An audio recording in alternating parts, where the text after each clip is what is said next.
Glad to have you with us on our NBA Draft Preview Special.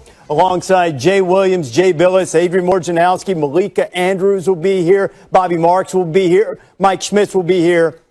I'm merely Reese Davis. But, Pokusevski, though, is really very much like you dress. Very clean, His suit's a lot more expensive, and he's going to have a bigger wallet very, very soon. A lot of these guys will, for sure. As we are on the eve of the 2020 NBA Draft, there are several headlines and storylines that are going to sort of frame the night tomorrow night. Here are the top three guys, almost by consensus. In what order they go, that is still up for debate. Anthony Edwards, James Wiseman, and LaMelo Ball. The Warriors, with the Splash Brothers back and healthy, a roster that looks pretty good despite a terrible season due to all the injuries last year.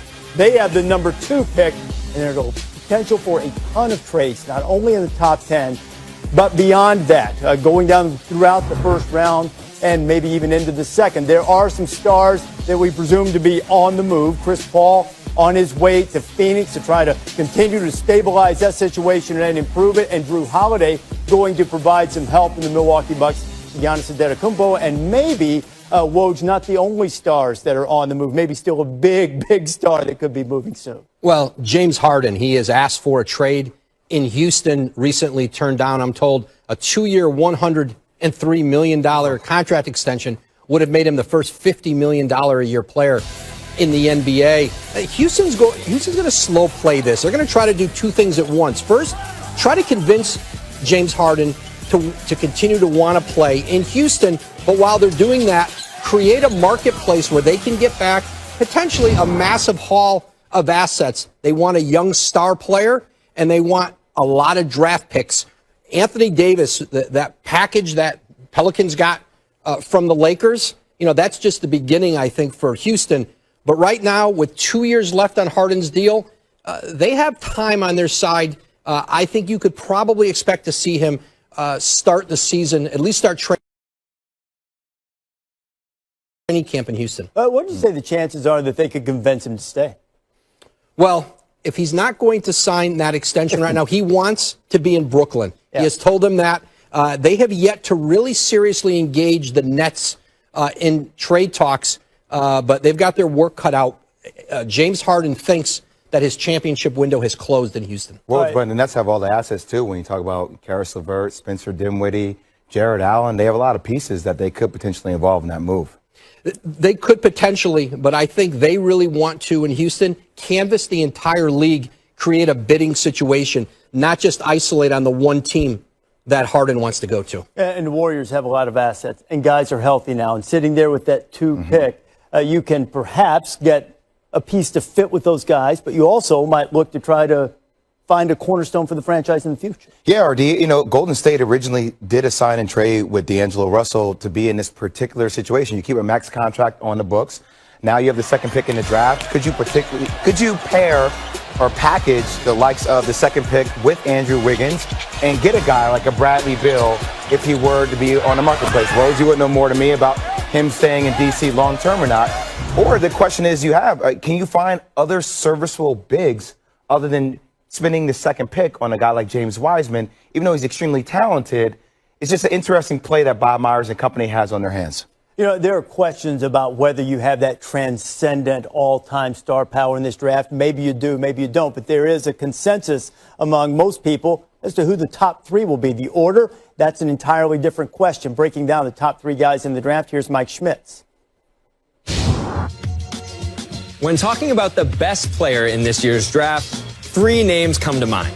Anthony Edwards is the most effortless scorer in the draft. His unique combination of strength, burst, and explosiveness allow him to take over games against even the best defenders.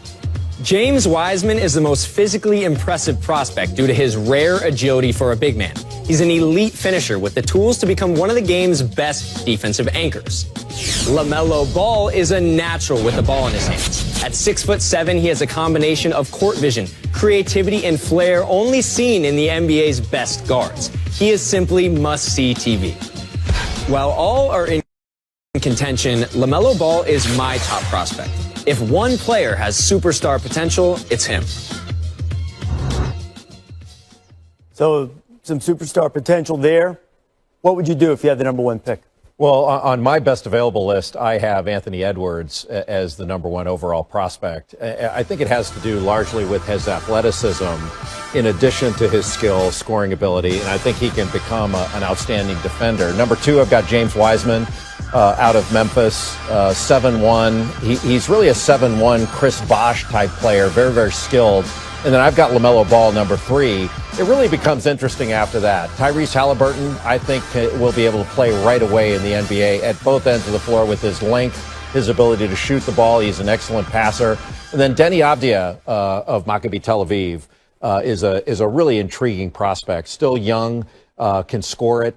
Really good defender that can guard multiple positions. And then Obi Toppin is I think going to be a really good player down the road, and he'll be good now, but he's like Amari Stoudemire in his player profile, the best player in college basketball last year. And you know, the story of his development and coming along, growing late, and now with the potential to be a lottery pick, perhaps a very high one when the NBA draft opens tomorrow night. Still to come, you've heard a little bit about LaMelo Ball. You hear a lot more coming up as he visits with Jalen Rose in our 2020 NBA Draft Preview Special.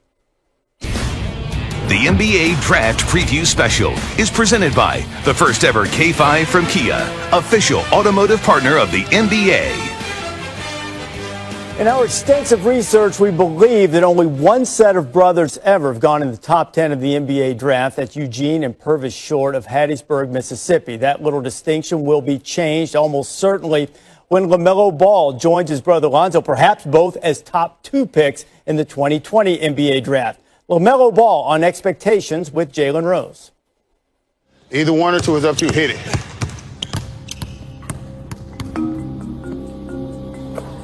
Hey. You're going to possibly be the number one pick in this year's draft. So what has your workout regimen and schedule been like? Pretty much I was in Detroit with JJ, just pretty much getting at it. Waking up at 8.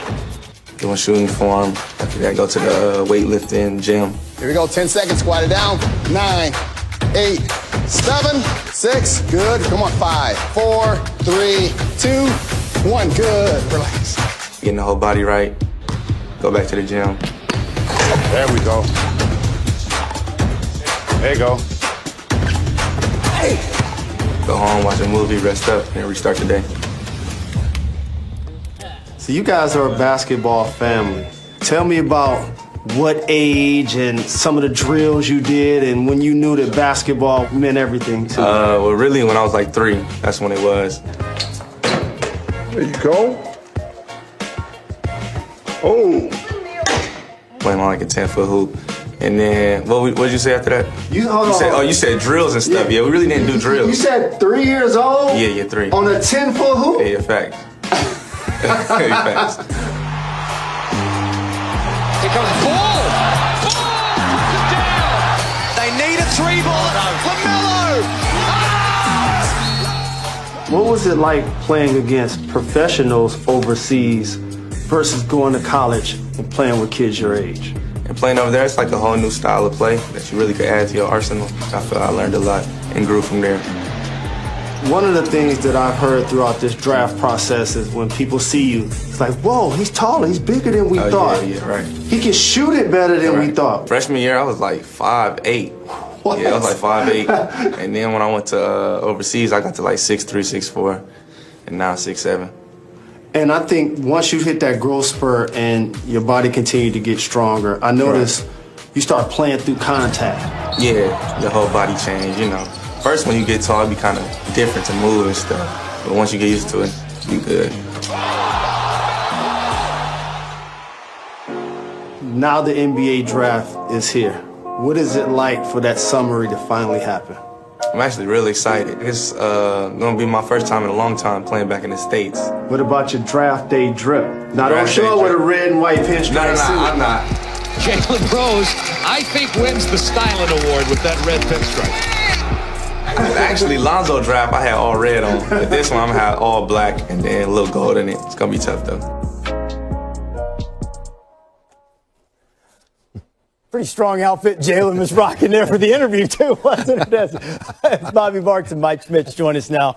Bobby, from a front office perspective, you have a long-time experience in NBA front offices. What do you think of LaMelo Ball? Well, Reese, I had the opportunity of helping LaMelo prep for his draft interview, and what I've encountered is an 18-year-old who loves to play basketball, who is highly intelligent. And I asked him this question. I said, if you had the opportunity to play in the G League on the select team and make, let's say, $750,000, or go overseas in Australia, what would you choose? And he said, oh, it's a no-brainer, Australia. And what that did was it helped him cultivate. It gave him culture. It made him a better person. So there's no red flags for me with LaMelo Ball.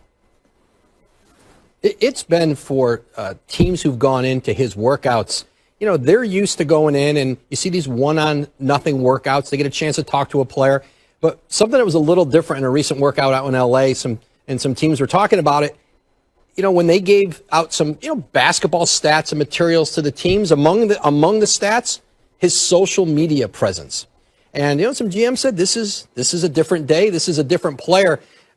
He was raised in a way that, unlike any prospect in a public eye, and at such a young age in a way that we haven't seen with a player before. But you talk to teams, and those who didn't know him, hadn't spent any time with him, they walked away impressed. And what Bobby said, this kid really loves to play. And that's important when you're going to draft a player that high, that he loves the game, which means he's going to work to get better at it. And I was able to go out to Wollongong, Australia, and watch him play games and practice, sit down, break down some film with him. And I'll tell you this, if NBA teams had seen him play 30 games playing for Duke or Kentucky or Kansas, I think he would be their #1 pick, runaway, not even a question. And the biggest question people ask me is Lonzo. How does he compare to Lonzo? Well, athletically, much shiftier with the ball in his hands and a much more creative passer. I mean, he has the ball on a string as a ball handler. But just look at this. Look at the behind the back to dodge the hedging defender and then having the wherewithal to drop it off again with the behind the back feed. Really, really impressive stuff from LaMelo. And then getting downhill in pick and roll. This is something Lonzo didn't do at a high level at UCLA. He was not a big time pick and roll player. And then the handle. He's extremely instinctual with the ball in his hands. The ability to stop on a dime in mid-range spots going to his left. I mean, that spin move there is just ridiculous. 6'7" point guard who can score it at all three levels. And then splitting the ball screen there. Like I said, has it on a string. He can finish with his left hand. He can finish with his right. He's a complete player talent-wise. And then Lonzo, though, was a much better shooter. Over 42% from three at his UCLA freshman year. And he could do it off the bounce. Also off the catch. I think that's what's allowed him to play in these multi-guard lineups in the NBA so early on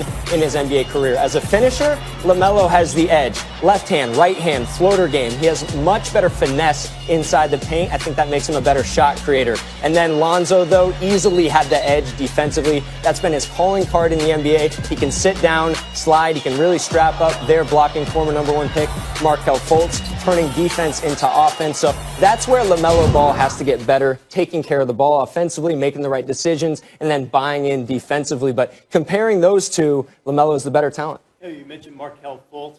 On the one hand, maybe a cautionary tale. On the other side, patience, right? As he's starting to rejuvenate himself now in Orlando. We'll talk a lot more about LaMelo Ball on the night of the draft, if there are any red flags concerning his dad, as there might have been with Lonzo, and how that might have changed. So many more things unfolding, including will he be the #1 pick overall, or will it be Anthony Edwards, who spent some time with Maria Taylor? That's coming up. Show presented by Kia. Anthony Edwards already has ringing Twitter endorsements from Dwayne Wade and Victor Oladipo. Wade even agreeing with Edwards' hope that someday he'd be better than the three-time NBA champion. Anthony Edwards with Maria Taylor. I thought I was going to be a football player. I was just bigger than everybody. Like at a young age, 6, 7, 8. So I was just outrunning everybody, running people over. Just being a man amongst boys. So like when I got about 15 years old, then I was like, okay, I want to be a basketball player. So for it to happen now is just crazy. When you made the decision to go to the University of Georgia, what was the leading reason? My sister was pregnant with my nephew, and I was just like, well, I don't want to be putting my young little nephew on a plane everywhere to go to the game. So I'll just stay here and we'll just travel to the game whenever y'all want to. Describe what your close family means to you.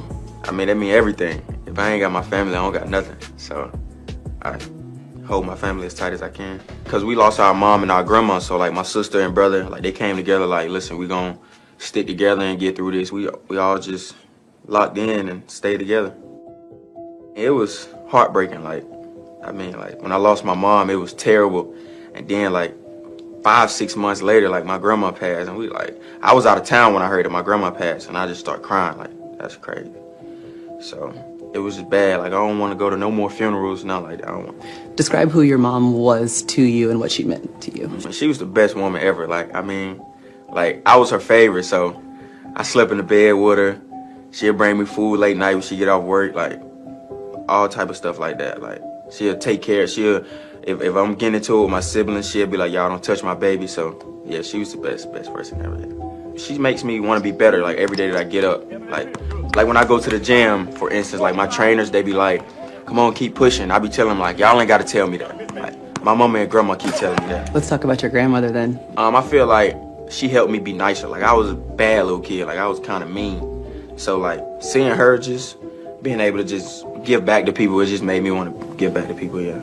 You're someone that's been through so much tragedy, but I feel like you have a great outlook on life. How do you manage that? They just raised me to always keep a smile on my face no matter what. So, like, even if I'm feeling some type of way, I don't let nobody see it. And I never let nobody bring me down no matter what's going on in life, or I always try to uplift people. So what will it mean on draft day? You'll be thinking about the legacy of two women that helped raise you and make you the person that you are. I'm going to have them right next to me, 2 of their pictures. So, yeah, it's going to be a lot.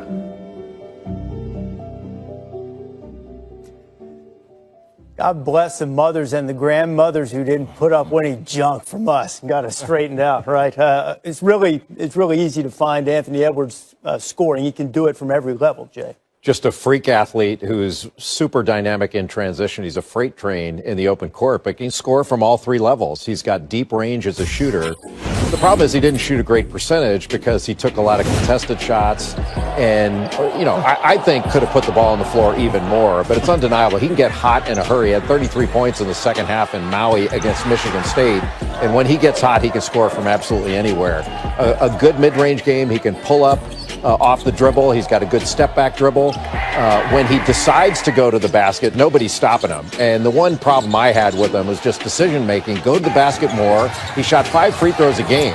Here he's splitting defenders on ball screens. Get all the way to the rim where nobody can stop you and get fouled. He shot 5 free throws a game. It should have been 10.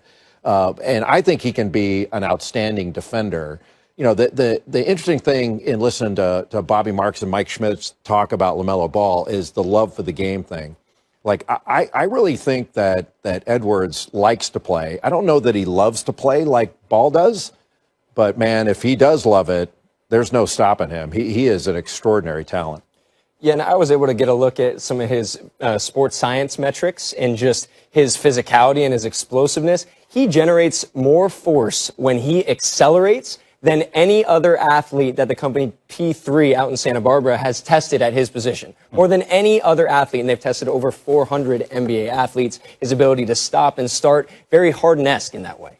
When I see him get lost in the game, he becomes somebody different. Now, I don't know how he gets there consistently, and I know that LaMelo Ball may have more upside, but Anthony Edwards is going to be the first pick in the damn draft. Like, when you watch him play, every shot that he takes, he is on balance. And the athletic ability. Now, Jay, if you talk about the willingness to defend, can he refine that? Yes, I think he can. I just think the way that those pieces fit with Minnesota, it's going to work. And when he has defended, I mean, he can get down in a stance, he gets wide, you're not getting by him. The question is, does he do it consistently over time? And I think he can. And a lot of people think that skill set would fit very well with the Timberwolves. Will they keep the pick? Is that the pick that they will make? And behind them, the Warriors are waiting to draft. All of the particulars as Golden State gets to retool a little bit coming up. We've been living in a world that isn't supposed to exist. Woo! It would not be smart to count the Dubs out. We ready. So you. That's a terrible run of injuries for the Golden State Warriors. They had 5 straight finals appearances going into last year, won 3 NBA championships in 15, 17, and 18. But then Klay Thompson, Steph Curry both got hurt, went to 15 and 50. Mike Schmitz with more on the Warriors. Let's talk about the Warriors. After 5 consecutive NBA Finals appearances, injuries of star players like Steph Curry and Klay Thompson drove them to the worst record in the NBA. And now they have the second pick. So what do? They can keep it and draft the best player on their board. James Wiseman could play an early role and develop into their center of the future. They could trade the pick for a veteran that would make an immediate impact. But maybe the most intriguing option, given their limited cap space, is to trade down toward the back of the top 10, selecting a cheaper, more NBA-ready prospect. This unfamiliar position gives the Warriors something to add to their already huge NBA status. All right, Mike, let's check out tonight's Keys to Success brought to you by Kia. And for that, Bobby Marks is here. So everybody has to deal with the financial aspect of the draft and constructing a roster. So, Bobby, what are the Warriors' challenges there? Well, Reese, in the last 5 years, this team has spent $100 million when it comes to the luxury tax. It started in the 2015-16 season. They got a reprieve last year, and where they're looking at this upcoming year in 2020, as you can see, $15 million. They got a reprieve with KD, back to $32 million, went back to $52 million. They didn't spend anything. Look at where their luxury tax bill is, $68 million. They've got this $17.2 million trade exception. If they use this exception, look how high that's going to go. $153 million in luxury tax penalties for one season alone. So the exception expires on November 23rd, as Mike said. Can they move back in the draft? Can they get a player into that exception? But they've got a lot of financial decisions looming ahead, starting with that $68 million penalty. All right, Bobby, and obviously all the finances implicated by, you don't know what your crowd situation is going to be, when you're going to get people in the seats again, how many, and all of that. What are you hearing that the Warriors would like to do or where they're leaning right now? Well, if we want to assume that Anthony Edwards may go number one, we don't know that.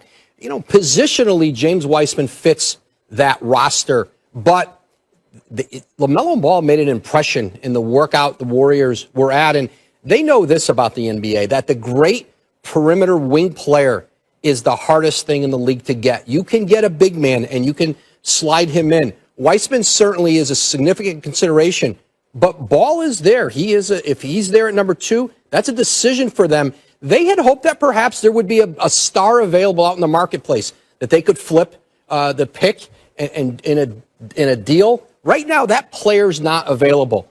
Bradley Beal, he's not on the market. So whoever they pick here at number 2, he could be a trade option later when that player becomes available. I think we have to be realistic that so many things could happen in the next 24 hours, right? Between teams are calling to try to trade up in the draft, Woj. Yep. You know, so I think Bob Myers and company right now, it's okay to sit tight and just take a sheer evaluation of where you are. If you do want to take the best talent, you know, there's leverage with that, with having the best talent. Maybe somebody's dying to have a LaMelo Ball. For James Wiseman, even if you do take LaMelo Ball, you can find a serviceable big in the marketplace. There's a lot of bigs out there that you can find. May not be the same caliber of a James Wiseman, but still you can make it work. So it depends on how the lay of the land works at that given time. Yeah, I think if you want serviceable, you can go get it, but I think it's going to be hard to get somebody as good as Wiseman. And Wiseman, one thing about James Wiseman, he can shoot it far better than people think. Like, he can step away left-handed. He's got a terrific touch, really mobile, and 7'6" wingspan. He can protect the rim, rebounds at a high level, rim runs, does all of it, lob threat, you name it. But the thing that I think will help set him apart is he can knock down perimeter shots, and I think he's going to be able to stretch that out to NBA three-point range. You put him in ball screens with the talent that they have on the perimeter, and the fact that he's mobile, can run in a spread floor, I like him with that group. And if you do the evaluations all the way up into the moment that the draft pick comes up, as fans like to do, you've got some more things to consider. We will hear from the big men who will be selected near the top of the draft. It's coming up soon. You'll hear from James Wiseman. We'll visit with Malika Andrews coming up in just a little bit. He'll do it from Nashville. And another guy that has really seen his stock rise after his season at USC, Onyeka Okongwu, also will visit with Malika. It's all coming up on our NBA Draft Preview Special.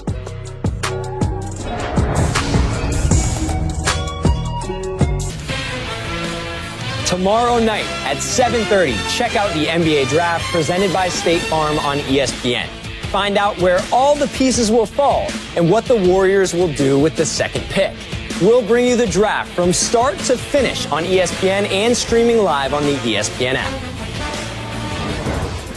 Man, what a set Schmitz has over there. Next door, Adam Silver's got a good setup. We'll see when exactly James Wiseman's name will be called. The number one recruit for Memphis. He played for Penn Hardaway in high school and college. That led to some issues. He only played 3 games at Memphis before withdrawing for the NBA draft after the NCAA docked him for a dozen games.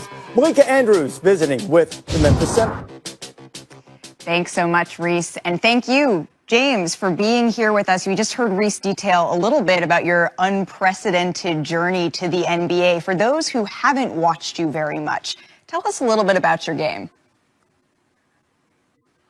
Just being able to stretch the floor out, use my versatility, run, rebound, block shots, and really just use my versatility as a big man and just using all those intangibles in order for me to elevate to my highest potential. As you were looking to kind of capitalize on that versatility, I'm sure you're watching a ton of film in this draft process leading up to it. Who are you watching the most of and why?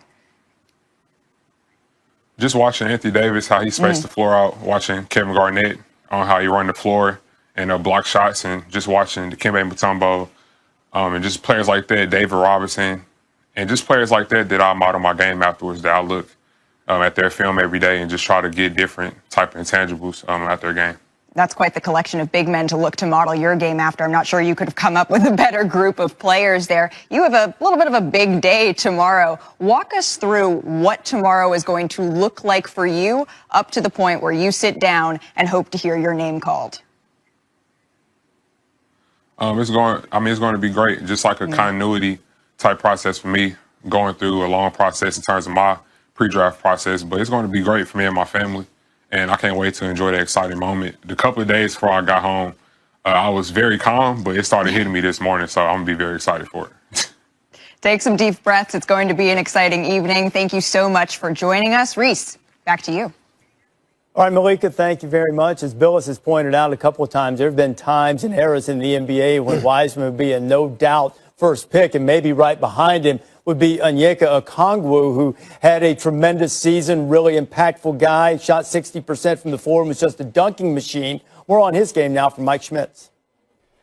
Onyeka Okongwu was one of the most productive players in the entire country and is really in a class of his own in terms of his per 40-minute stats. As you see here, he's the only player in Division I history to post these numbers before reaching age 20. Over 20 points, 10 rebounds, 3.5 blocks, 1.5 steals per 40 minutes, while posting a true shooting percentage over 65%. Just ridiculous efficiency and productivity from Okongwu. But what stands out most, aside from that, is his defensive versatility. So let's hop into the film room here and show you what makes him so effective on the defensive end of the floor. Now, it starts in pick and roll, okay? This is a guy who's tremendous in ball screens. He does a great job in these drop coverages. Now, his goal here is to keep this guard in front as he comes off aggressively. So contain him, and then if he gets all the way to the rim, make a play. And that's exactly what Okongwu does here, okay? I'm going to freeze it for the verticality. I mean, look at the verticality technique. This is picture perfect. Every young big watching needs to take note of the technique, of the timing. Look how explosive he is off the floor. This is tremendous from Okongwu, and it's going to translate to the NBA from day one. Now, so we have it at the rim. We get the rim protection stuff, right? He's already tremendous there. Now, it's a pick and roll drop situation, okay? His goal here is to handle the guard and the big. So he's got to make sure that he keeps that guard in front and doesn't let this big who's rolling down the center of the lane get behind him, okay? So here you can see he's in perfect position to keep that ball contained and then make a play on the ball here, take away the lob. That's incredible timing, great instincts from Okongwu there. And then the last level of it, switching. This is what the modern NBA is all about. Can you step away from the rim and slide with a Damian Lillard, a Trae Young, some of the elite guards? Okongwu has proven he can do exactly that. So here they're going to attack his top foot late in the game. 10 seconds left, game on the line. He gets a stop. That's against a wing, and Timmy Allen stays down on the up fake, keeps him in front, takes the ball, give me that, we're going the other direction. That's what Okongwu brings to the table. This kid is perfect on the defensive end in terms of his versatility, his pick and roll defense, his rim protection. He can switch and has some similar measurements to Bam Adebayo. I think there are a lot of similarities between these two on the defensive end of the floor. 6'10", 245 pounds, 7'2", 7'3" wingspan. So he's going to have a major impact on the defensive end of the floor from day one in the NBA. And Mike, twice Okongwu was Mr. Basketball in the state of California. Only 3 other people have done that. Jason Kidd, Aaron Gordon, and Tyson Chandler, all top 4 picks in the NBA draft. And as we rejoin Malika, Onyeka won't have to wait long to hear his name called. Absolutely not. And Onyeka, thank you so much for joining us on the eve of what I expect is going to be a very exciting night, a very exciting day, honestly, for you. We just heard Mike Schmidt talk about your defensive IQ, your rim protection, your footwork, and that makes people think a little bit of Bam Adebayo. What do you think of that comparison? It's honestly a great comparison. You know, Bam's a great player. He's an all-star. You know, I definitely studied his film. Watching him in a bubble, you know, me and him are great defenders. You know, I definitely want to have a Bam-type mold, be a great playmaker, have a handle. You know, that's definitely somebody I watch film on. And Onyeka, not everybody realizes that you played on one of the best high school teams in Chino Hills with LaMelo Ball, with the Ball brothers, actually. But tell us, with LaMelo, what was that 2-man game like? Man, me and Melo were probably the best duo in high school my sophomore year. You know, Melo's so talented. He's so gifted. He has natural abilities. And me and him just rubbed up on each other. So, you know, I'm happy me and him get to live out our dreams. And lastly, Onyeka, what is one thing, whether it is a meal or a movie or a song or something that you need to do tonight on the last night before you become an NBA pro? Man, honestly, Malika, just spend time with my family. Yeah. You know, be able to, you know, take in the moment. You know, our lives are about to change and be able to, you know, bask in it and enjoy it. You know, it's been a long journey, long road, and it's finally happening tomorrow. Absolutely. Well, you enjoy that time with your family, and we will see you tomorrow. Thank you so much. Reese. Malika, I would suggest him asking someone else to pick up the DoorDash bill, because that is not going to happen. That is not going to happen in the future. It's all going to be on him. It's not all about the big men. We're going to go guards. Tyrese Halliburton is a guy who has impressed everybody he's come in contact with. You'll hear from him when you come back. Kia. Might not be a bad thing to be a little bit farther back in the draft, because if you're below the top 3, you might wind up with Tyrese Halliburton. So what are you getting exactly? How about a guy who led the Big 12 in assists, increased his scoring by more than 8 points per game from his freshman to his sophomore year? The intangibles are off the charts. He's visiting now with Malika. Thanks so much, Reese. And Tyrese, thank you so much for being here virtually with us. You have been working out a whole lot in Las Vegas during this break, and then you're now back in Wisconsin. But this pandemic has upended so many parts of life. What has it been like for you? How has it changed your training regimen? I mean, I was just going to 2 different places. Originally, I was in Milwaukee for a couple months, and then went to Las Vegas to, you know, work there, and was with a legendary trainer in Joe Bunassar, who's obviously had very good players in the past with, you know, Kevin Garnett and Kyle Lowry. So to work with him and, you know, kind of get his expertise was pretty awesome. And with all that work that you have done, is there one skill in particular that maybe teams might be a little bit surprised at just how much you've improved at it? No, I mean, I'm really working on everything, just being a complete player right now.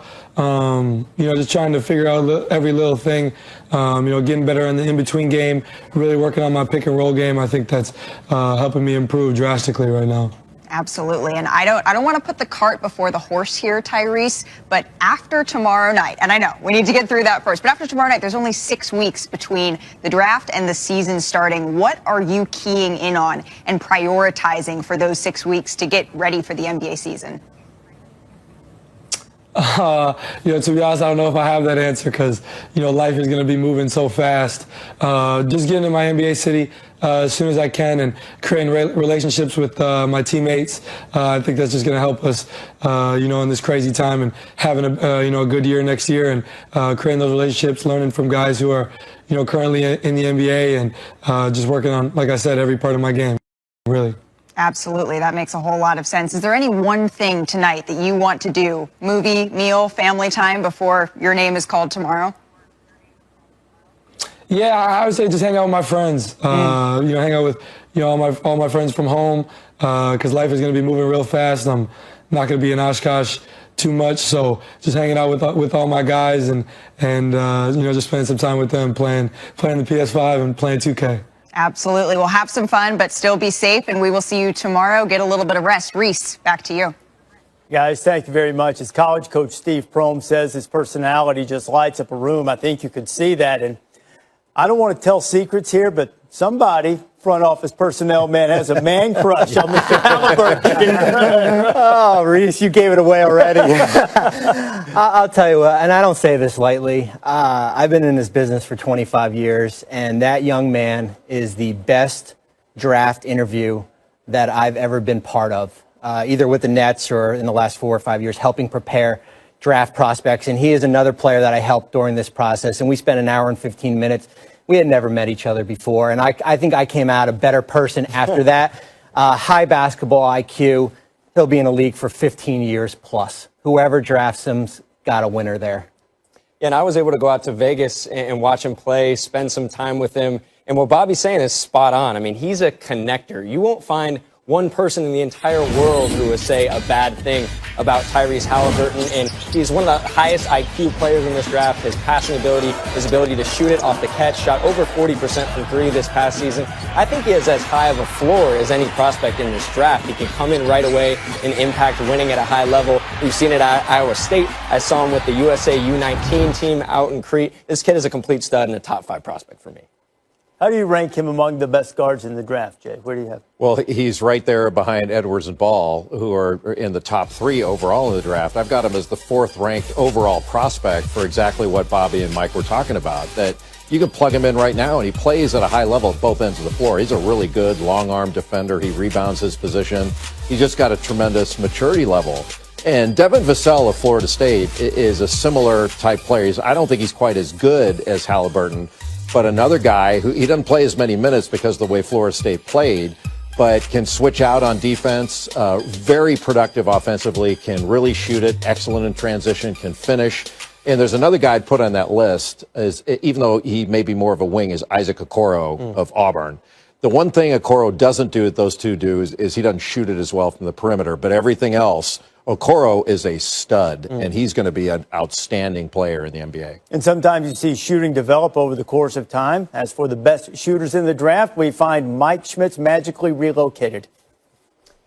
So in terms of the top shooters, Aaron Nesmith certainly up there, Desmond Bane tremendous as well. But the guy we're going to break down here is Peyton Pritchard, who scored almost 2,000 points during his Oregon career and shot 42% from 3 this past season. And he reminds me a little bit of another 4-year college player, Fred VanVleet, with his toughness, his shooting ability, and his affinity to rise when the moment gets greater, shining in the bright lights. That's what makes Pritchard so special and very, very similar to Fred VanVleet. Now, you can see it on the road against Washington, okay? This is a rival game. We're in overtime. It's kind of a broken up play, junk situation. He's going to get a handle on it, falling over. That's a good defender. In his face, splash. That's Peyton Pritchard. He loves those type of moments. Fred VanVleet has always been the same way his entire career, okay? Just to set the stage here, this is an NBA Finals game on the road, okay? This is not a guy who was a high draft pick. He was actually undrafted. But he comes in the 4th quarter,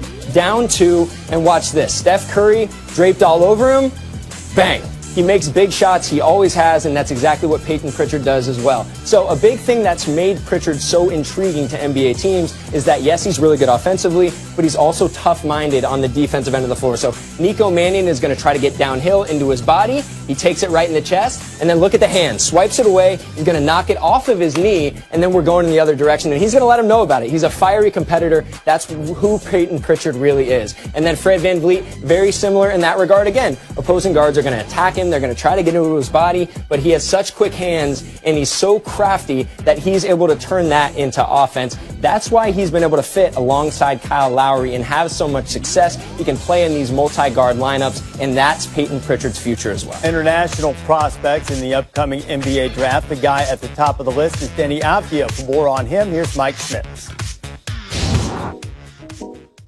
Let's talk about 19-year-old Deni Avdija. Standing just over 6'9" with the ability to play 1 through 4, he's the most versatile prospect in the draft. Deni hails from a town located in the northern district just outside of Tel Aviv, Israel. He's the son of a former pro hoopster and ex-Yugoslavia national team player, Zufer Avdija. At 16, Deni became the youngest Maccabi player to debut in the Israeli league. Now he's the 2020 MVP, the youngest in league history. In addition, he also led Israel to the 2019 Under-20 European Championship title. With those accolades, I expect him to feel right at home in his new home, the NBA. All right, Mike, look forward to seeing where Avdija goes. He's not necessarily a sleeper, a highly thought of guy. Jay, who are some of the guys that perhaps people aren't thinking about as much that you like? Well, a guy I think who could sneak into the first round because he can really shoot it is Desmond Bane of TCU. You know, he's not a long-armed athlete, but he knows how to play, and he can play at both ends of the floor. But deep range, shoots 44% from his career from three-point range, has gotten better as a player each year. And then Xavier Tillman of Michigan State averaged a double-double for Tom Izzo. Very good in pick and roll, both offensively and defensively. Shoots almost 70% as a pick and roll roller. And when I said average a double-double, last guy to do that for Tom Izzo was Draymond Green. Not saying he's going to be as good as Draymond Green, but Xavier Tillman is going to be a good NBA player. And then Cassius Winston, who is a savant in pick and roll on offense and an excellent shooter. The only question mark with him is going to be his defense in the NBA. But I think you'll see him at the end of the first round, early second round. All right, so look at those guys. You're also getting very mature guys, and two guys from Michigan State, really all three of them, but particularly Xavier Tillman and Cassius Winston. Bold prediction time, gentlemen. So give me a bold prediction for something that's going to happen in the NBA draft. I think we're going to have a lot of action tomorrow night on the trade front, especially because you have such a tight window from the transaction window opened on Monday to the start of free agency at the end of the week. I think you're going to see more veteran players traded up into the lottery for teams who want to get lottery picks. Watch for that tomorrow night. A player that I don't hear a lot of people talking about, and JB, I would be willing to hear you break him down, because I watched him play a couple times, and every time I watch him play, his versatility, the strength that he has, I feel like I want to see him guard Kevin Durant. I feel like I want to see him guard Klay Thompson, and that's Patrick Williams in Florida State. I don't hear a lot of people talk about him. I just, I think he's a guy that could go high in the lottery. I really do, just because of that versatility and that style in which he plays. How come we're not talking about him as much as we're talking about some of the other guys? We probably should be. That's a good question. I think he's could very well be a top 10 pick because of the things you're talking about. He's athletic.